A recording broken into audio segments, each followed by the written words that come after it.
Hey soul family, welcome back to my YouTube channel Priyanka 777 tarot. Guys, आप सभी के प्यार के लिए बहुत सारा धन्यवाद।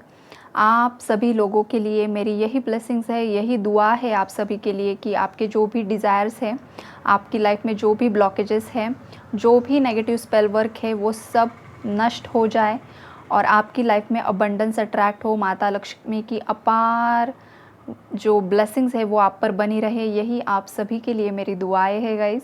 हमेशा खुश रहिए और इनर वर्क करते रहिए। तो चलिए आज रीडिंग स्टार्ट करते हैं गाइज़। आपके माइंड में जो कोई भी पर्सन है, उनकी ट्रू डीप फीलिंग्स आपके लिए क्या है। चाहे ये पर्सन बाहर से जो कुछ भी प्रिटेंड कर रहे हैं, जितना भी रूड बिहेव कर रहे हैं, टॉक्सिक बिहेव कर रहे हैं, वो अलग बात है, लेकिन इनके सबकॉन्शियस माइंड में आपके लिए क्या चलता है।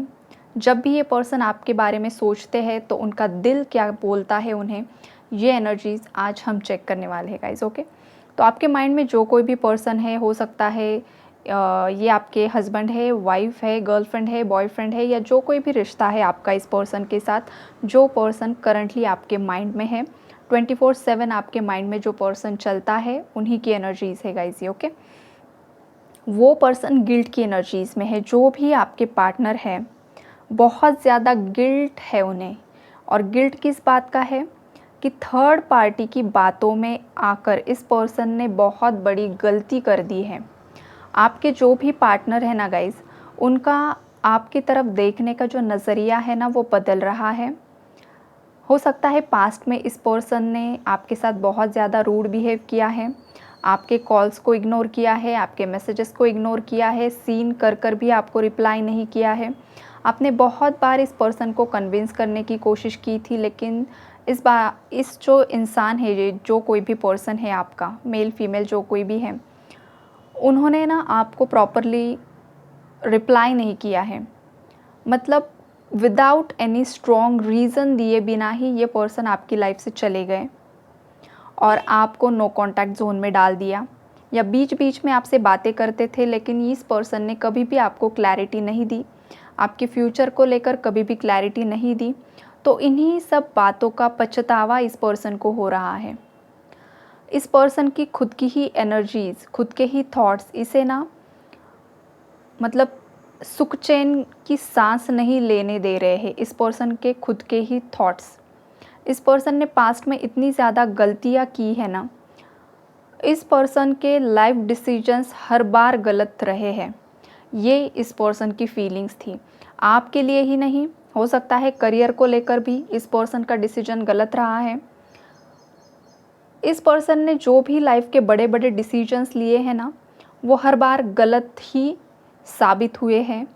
ये पर्सन यही सोच रहे थे, बार बार यही सोच रहे थे। ये एनर्जीज़ है और अभी भी ये पर्सन काफ़ी ज़्यादा हैवी एनर्जीज़ में है गाइस। हो सकता है कि इस पर्सन ने आपको ड्रीम्स में देखा है, या आपने इस पर्सन को ड्रीम में देखा है। आपको लेकर कुछ ना कुछ ड्रीम इस पर्सन को आया है गाइस, और ये पर्सन आपको हक करना चाहते हैं। ये जो एनर्जीज़ है वो 2-3 दिन से बहुत ज़्यादा चल रही है कलेक्टिव्स में।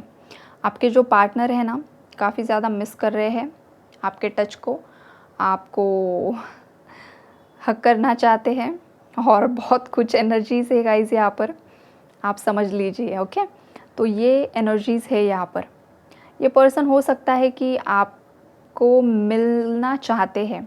अगर आप लॉन्ग डिस्टेंस रिलेशनशिप में हो तो उस केस में ये पर्सन ट्रैवल करके आना चाहते हैं और आपसे मिलना चाहते हैं, कुछ बातें क्लियर करना चाहते हैं। इनके माइंड में बार बार यही थॉट आ रहा है कि उन्हें आपसे दोबारा से एक बार मिलना चाहिए, और जो भी मिसअंडरस्टैंडिंग्स हुई थी आपके बीच में, वो सब क्लियर करनी चाहिए। आपसे एक बार क्लियरली कम्युनिकेट करना चाहिए, ताकि इस पर्सन के अंदर जो गिल्ट है वो रिलीज़ हो जाए। इस पर्सन को एटलीस्ट शांति की, सुकून की नींद आए। ये इसलिए ये पर्सन आपसे बात करना चाहते हैं, पर ये पर्सन एक्शन नहीं ले पा रहे हैं गाइस। और एक्शन ना लेने का जो कारण है वो यही है, थर्ड पार्टी का डर है। थर्ड पार्टी काफ़ी ज़्यादा कंट्रोलिंग है। थर्ड पार्टी नहीं चाहती है कि ये पर्सन दोबारा से आपसे कनेक्ट हो जाए, और इस बात का डर इस पर्सन के अंदर बहुत बड़ा है। और सेकंड जो रीज़न है वो ये है कि आप लोग पास्ट लाइफ्स की जो कार्मिक साइकिल्स है उसमें स्टक हो गाइस, और वो साइकिल्स अभी तक कंप्लीट नहीं हुई हैं। जो कर्मास है वो पेंडिंग है, हो सकता है आपकी तरफ के कर्मास पेंडिंग है या आपके पार्टनर के थर्ड पार्टी के साथ के कर्मास पेंडिंग है, बिकॉज ये जनरल रीडिंग है गाइस कलेक्टिव्स के लिए। तो एग्जैक्ट यहाँ पर नहीं बता सकते कि किसका किसके साथ कर्मा पेंडिंग है, बट पेंडिंग कर्मास की एनर्जीज है यहाँ पर। किसी का तो किसी के साथ कर्मा पेंडिंग है, इसीलिए अभी तक ये पर्सन एक्शन नहीं ले पा रहे हैं। ये पर्सन आपके साथ जो पास्ट में पल बिताए थे, जो सेलिब्रेट किया था, जो अच्छे लम्हे बिताए थे, वो सब याद करते हुए दिख रहे हैं। कुछ तो आप दोनों जब साथ में थे तो आपने कुछ ऐसा सेलिब्रेट किया था जो काफ़ी ज़्यादा मेमोरेबल मोमेंट था गाइज़। वो चीज़ें वो चीज़ें इस पर्सन को बार बार याद आ रही है गाइज़। पास्ट में काफ़ी ज़्यादा जा रहे हैं ये पर्सन, पास्ट की बातें याद कर रहे हैं। और जब भी ये पर्सन पास्ट की बातें याद कर रहे हैं ना, तो इस पर्सन के माइंड में यही थॉट आ रहा है कि अब ना बहुत हो चुका है, मतलब अब इनफ इज़ इनफ की जो एनर्जीज़ होती है ना, वो एनर्जीज़ में ये पर्सन आ चुके हैं। और इनके पैरों में जो बेड़ियाँ बांध कर रखी है ना, जिसे caste, culture, religion, society, responsibility का नाम दिया जाता है, वो बेड़ियाँ ये पर्सन तोड़ना चाहते हैं गाइस। वो चाहते हैं कि उनके कंफर्ट जोन से बाहर निकले और आपके लिए एक्शन ले। अगर आप इस पर्सन से शादी करना चाहते हो, आप दोनों में कास्ट कल्चर इश्यूज़ है, बहुत सारे डिफरेंसेस है, एज गैप है, कोई एक डिवोर्सी है, एक सिंगल है, कोई एक मैरिड है, दूसरा सिंगल है, कोई एक विडो है और एक डिवोर्सी है, एक मैरिड है। मतलब बहुत ज़्यादा कॉम्प्लिकेटेड रिलेशनशिप्स की एनर्जीज़ है यहाँ पर। और इस टाइप के जो रिलेशनशिप्स होते हैं ना गाइस, सोसाइटी इन्हें बहुत आसानी से एक्सेप्ट नहीं करती है। इसी वजह से इस पर्सन ने खुद को रोका हुआ था, लेकिन अब ना ये पर्सन सोच रहे हैं खुद की खुशियों के लिए स्टैंड लेना चाहिए। अगर सुकून की ज़िंदगी जीनी है तो उन्हें अपने आप के लिए स्टैंड लेना होगा। ये जो सोसाइटी के रूल्स होते हैं वो ब्रेक करना बहुत ज़्यादा ज़रूरी है। ये पर्सन ये सब सोच रहे हैं। अगर आप शादीशुदा हो, आपके हस्बैंड या वाइफ के लिए भी अगर ये रीडिंग देख रहे हो, तो उस केस में क्या है ना गाइज़, कि आपके जो हस्बैंड या वाइफ है ना, उन पर उनकी फैमिली की रिस्पॉन्सिबिलिटीज़ हैं, उनके पेरेंट्स की रिस्पॉन्सिबिलिटीज़ हैं, और उनके पेरेंट्स नहीं चाहते हैं कि वो आपसे दोबारा कनेक्ट हो जाए, आप दोनों फिर से एक हो जाओ, ये उनके पेरेंट्स नहीं चाहते हैं। तो उस केस में ये पर्सन काफ़ी ज़्यादा कंफ्यूज्ड है उनकी फैमिली और आपके बीच में। उन्हें फैमिली भी चाहिए और आप भी चाहिए हो, लेकिन अभी सिचुएशन ये है कि उनकी फैमिली बिल्कुल भी रेडी नहीं है आपको एक्सेप्ट करने के लिए, और अगर आपके पास आना है तो फिर फैमिली को छोड़ना होगा। तो उस केस में ना अब इस पर्सन को एक ही मतलब ईज़ी वे दिख रहा है, वो है कि आपसे ही दूर चले जाना ठीक रहेगा, लेकिन ये गलत है। इस पर्सन की जो ये सोच है ना, ये गलत है। देखिए, अगर इस पर्सन ने आपको शादी करके घर में लाया था, तो आप किसके भरोसे गए थे? इस पर्सन के भरोसे ही गए थे ना, आपके हस्बैंड के भरोसे ही गए थे, या वाइफ अगर आपने शादी कर कर घर लेकर आए थे, तो जो कुछ भी होगा, आप दोनों का कनेक्शन था, उसके बाद फैमिलीज़ आती हैं।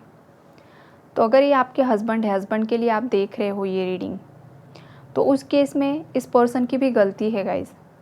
उन्होंने उनकी फैमिली, पेरेंट्स और आप दोनों में बैलेंस करना चाहिए था, लेकिन इस पर्सन को बिल्कुल भी बैलेंस करना नहीं आया है। प्रायोरिटी दोनों भी चीज़ें होती है, माँ बाप भी होते हैं और वाइफ भी होती है, लेकिन इस पर्सन ने क्या किया, उनकी टॉक्सिक मदर का साथ दिया है।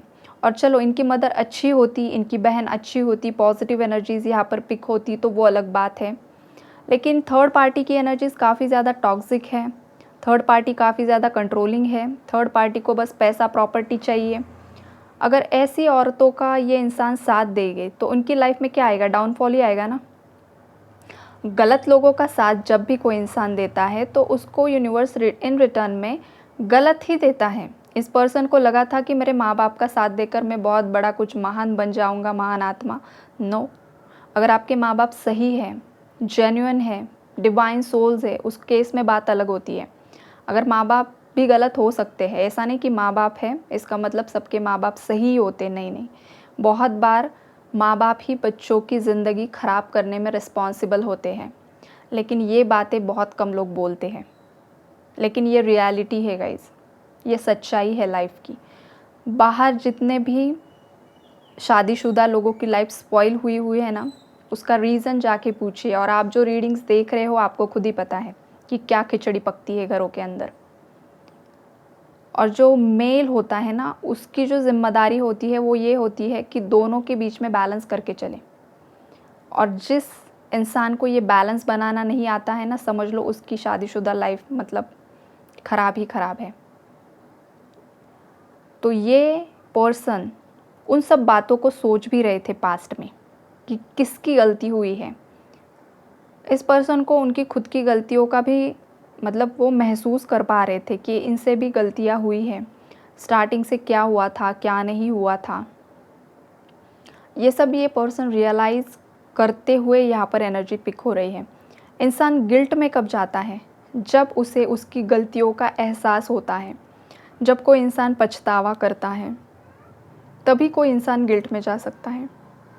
अगर किसी इंसान को मतलब कुछ लेना देना ही नहीं है, उसने क्या किया क्या नहीं किया, वो इंसान कभी गिल्ट में नहीं जा सकता है गाइज़। अगर ये पर्सन गिल्ट की एनर्जीज़ में है तो 101% इस पर्सन को उनकी गलतियों का एहसास हुआ है। और वो एहसास इसी वजह से हुआ है बिकॉज़ इनकी लाइफ में कुछ ना कुछ डिवाइन इंटरवेंशन हुआ है। थर्ड पार्टी को लेकर कोई ना कोई सच्चाई इस पर्सन के सामने आई है। इस पर्सन ने छुपकर थर्ड पार्टी की कुछ बातें सुनी है, या सामने से जाकर कुछ जवाब मांगने की कोशिश की है, या थर्ड पार्टी ने कुछ खुद ऐसी एक्टिविटीज़ की है जिस वजह से ये पर्सन ट्रिगर हो चुके हैं। थर्ड पार्टी और इस पर्सन के बीच कुछ ना कुछ झगड़ा हुआ है, कुछ ना कुछ आर्ग्यूमेंट हुआ है, ये एनर्जीज़ है। और आर्ग्यूमेंट में जो बातें सामने आई है ना, उन बातों ने इस पर्सन को ट्रिगर किया है। उस वजह से ये पर्सन परेशान है। उस वजह से ये पर्सन आप में और थर्ड पार्टी में कंपेयर कर रहे हैं कि जब आप उनके साथ थे तो उनकी लाइफ कितनी पॉजिटिव थी, कितनी स्मूथली आगे जा रही थी। ये पर्सन भी लाइफ में ग्रो कर रहे थे, इनकी लाइफ में अबंडेंस अट्रैक्ट हो रहा था। लेकिन जब से इस पर्सन ने थर्ड पार्टी का साथ दिया है और आपको रिजेक्ट किया है, तब से इस पर्सन को यूनिवर्स ने रिजेक्ट किया है। यूनिवर्स इन्हें सक्सेस नहीं दे रहे हैं।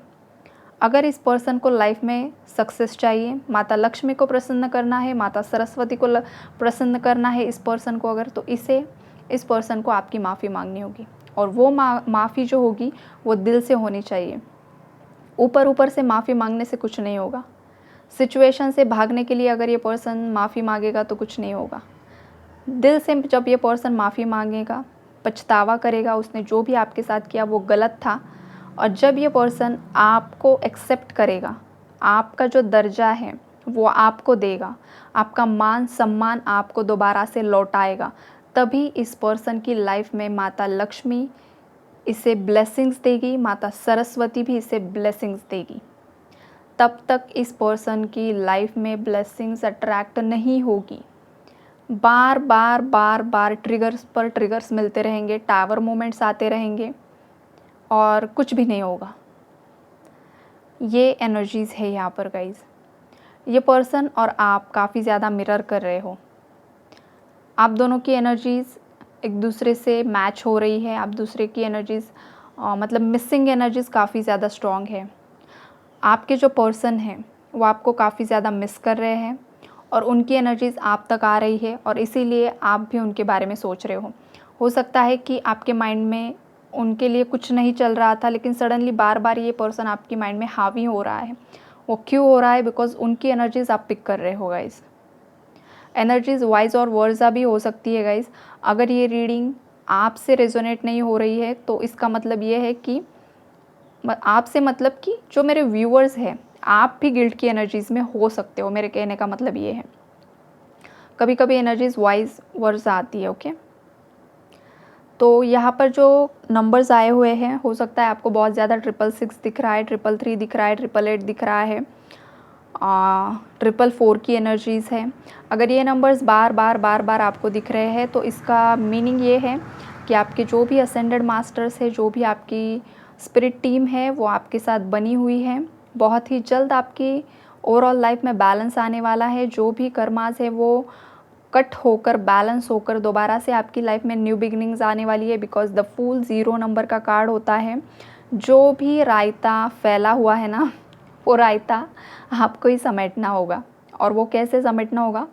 स्पिरिचुअल प्रैक्टिसेस से। ओके, तभी आपकी लाइफ में द फूल की एनर्जीज आएगी, न्यू बिगिनिंग्स आएगी, पॉजिटिविटी आएगी। यह पर्सन जो भी कर रहा है, जो भी सोच रहा है, उनके हाल पर उन्हें छोड़ दो गाइज। एक ना एक दिन बहुत बड़ा कर्मा मिलेगा और आपके पास ही आने वाला है। ओके, बहुत ज़्यादा टॉक्सिक है, आप सहन ही नहीं कर पा रहे हो, तो उस केस में आपको खुद के लिए स्टैंड लेना है। आपकी अंतरात्मा आपको जो भी गाइड कर रही है, आपको वही फॉलो करना है।